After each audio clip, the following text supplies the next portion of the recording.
eh, sahabat BFLF, kami laki api di sini kita lagi bersama Bang Tamal, orang yang selalu aktif di air terjun Kedabuhan.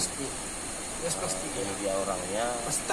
Sebahagian orang memberikan gelar julukan terhadap beliau ini sebagai juru kunci daripada air terjun Kedabuhan.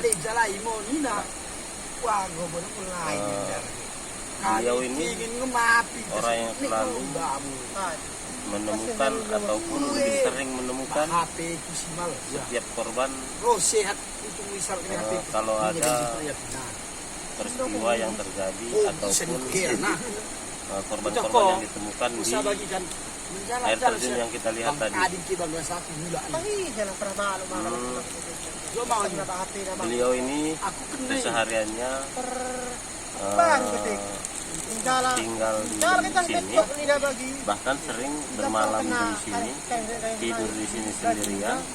Dan kita lagi bercanda mendengar cerita pengalaman beliau selama bermalam di sini, bagaimana awal mula dia supaya menetap di lokasi ini. Boleh diarahkan kameranya ke baru tas kami karena dapat kita lihat Bang Tamal ataupun Raja Rimba jaraknya lo setengah meter lebih be. yang akrab disapa dia. Wah, betul. Menurut cerita beliau, Febri teko. di saat pertama dia mau tinggal di sini, tadi dia menceritakan bahwasanya dia mendapat mimpi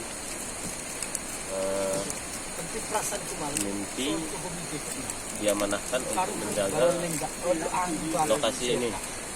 Nah, mulai dari situ dia menetap di sini dan sering menemukan korban, dan selalu setiap menemukan korban selalu melaporkan ke pihak-pihak terkait.